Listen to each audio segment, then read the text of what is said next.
Esiet sveicināti, cienījamie televīzijas skatītāji šajā, es gribētu teikt, jaukajā piekdienas vakarā. Šis raidījums sauc 100. panta preses klubs. 100. panta preses kluba fokusā ir tāda zināma disharmonija starp, atļaušos tomēr teikt, diezgan būtiskiem ekonomiskiem mūsu valsts panākumiem, ja mēs skatāmies Eiropas kontekstā. Un arī, piemēram, kaut vai panākumiem hokejā. Un starp zinām problemātiku, kas arvien vairāk un vairāk sāk parādīties tieslietu sfērā. Lai pieminam kaut vai problemātiku tajā aspektā, kas skar mūsu attiecības ar mūsu tieslietu sistēmas attiecības ar Eiropas cilvēktiesību tiesu, tāpat gauso tiesu izskatīšanas gaitu, tāpat, tāds fenomenāls gadījums, ko var pieminēt atsevišķi, kā var viena instance cilvēku notiesāt uz 15 gadiem un otrā instance attaisnot pilnībā atbrīvojot tiesas zālē. Tiek veiktas dažādas darbības, lai labotu šo situāciju, bet kaut kā, vismaz mums žurnālistiem šķiet, ka tādas darbības ir, tā kā juceklīgas un mazliet pat eksotiskas. Vai tiem izteikumiem ir kāds pamats, vai tā ir vienkārši tikai tāda populistika, par to ir ļoti vērts runāt tieši šovakar. Vēl jau vairāk tādēļ, ka studijā pie mums tieslietu ministrs Skaidrs Bēdziņš, labs vakars, ģenerālprokurors Ēriks Kalmējers, labvakar. Labvakar. Pretējā pusē vai pie viena galda, tā laikam varētu teikt, mana televīzijas kolēģi no De Facto raidījuma Inga Šnore. Labvakar. Labs vakars no laikraksta Diena, Aigars Lazdiņš un Baiba Rulle no Pietiek.com. Par tēmu par tiesnešiem. Es gribēju pajautāt, kā ministra kungam, kā var būt tāda situācija, arī portāls, kur es pārstāvu, par to šodien raksta, ka cilvēks, kas ir ieradies uz tiesas sēdi, lietas materiālus pirms tiesas sēdes izskatīšanas vai iztiesāšanas jau ir atvedis tiesas lēmumu. Kā tas ir iespējams, vai tā ir, par ko tas liecina? Kā jūs vispār vērtējat šādu situāciju? Vai tas nav kaut kas absurds, vai uz to nevajadzētu kaut kā ļoti ātri reaģēt? Jo varbūt, ka tā ir tāda prakse, kas tikai nejauši atklājusies. Kā mēs tagad varam noticēt tam, ka tiesās tiešām lietas tiek iztiesātas un ka lēmumi tiek iztiesāts individuāli, nevis kontrolē. Jā, tādas situācijas atbildot uz jūsu jautājumu nevarētu būt. Tātad tiesa taisa spriedumu pēc tam, kad lieta tiek izskatīta pēc būtības. Līdz ar to, protams, ja ir, konkrēti fakti par kādu situāciju, tad mēs to vērtēsim. Tiesnesis jāatceļ, viņam atbildība. Ir tiesneša disciplināra atbildība, kas ir noteikta likumā, arī iespējams krimināla atbildība, protams, bet pirmkārt tiesneša disciplināra atbildība. Bet vai ministrija kaut kā var reaģēt uz šo tiesnesi Gaidu Kēriču, kas tā ir rīkojies? Vai jūs varat kādu stingrāku vārdu pateikt? Ja ministrija saņems konkrētus faktus, tātad konkrēti iesniegumu ar konkrētiem faktiem, tad mēs noteikti vērtēsim.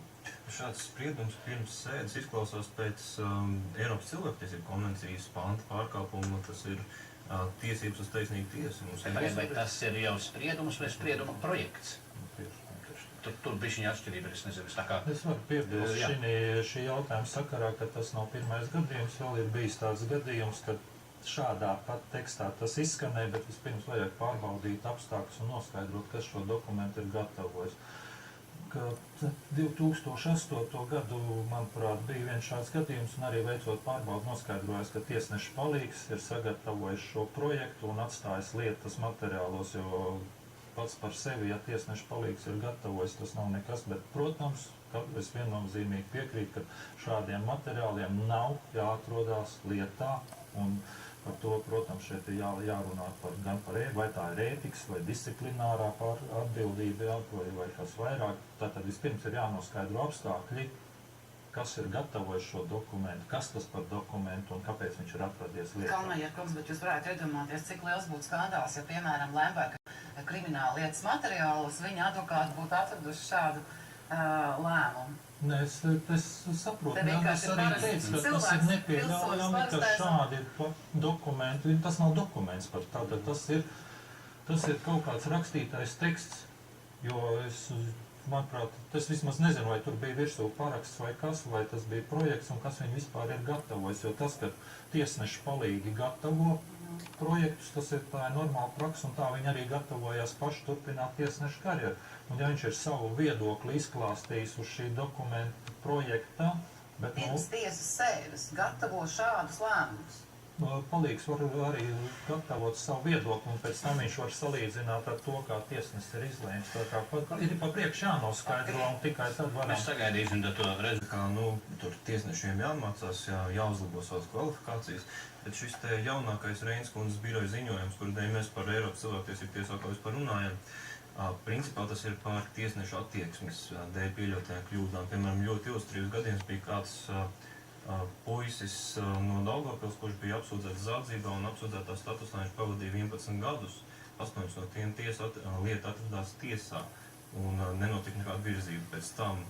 Pēc tam tiesnesē pret tiesnesi tika ierosināts krimināla process par bezdarbību. Tā tomēr ir attieksme, tas nav nezināšana vai kas tam līdzīgs. Un tieši par attieksmi runājot, ir Reinas kundzes biroja saskaitījusi 80,000 eiro latviešu samaksājis 10 gadu laikā. Sabiedrību rezonē daži ilgāku laiku, daži ne. Viena, kur arī kolēģi no Panorāmas piedalījās šīs situācijas skaidrošanā. Es vienkārši nolasīšu, lai būtu precīzi, ka augstākā tiesa 28. februārī atcēla pirms 2 gadiem pasludināto notiesājošo spriedumu tādam Aleksējam Šarovam, kuram tika piemērots 15 gadu sots par it kā 9. gada pavasarī Saukalnē izdarīto veikalu pārdeves slepkavi. Tagad viņu atzina par nevainīgu un attaisnoja vispār līdz ar to pēc 3 gadu atrašanās nebrīvē.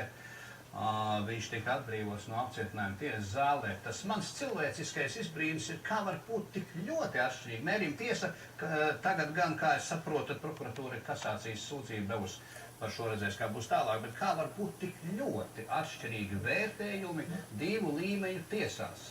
Tas ir gandrīz tas apžēlot nedrīkst nošaut vai kā jūs esat pievērsuši uzmanību šim?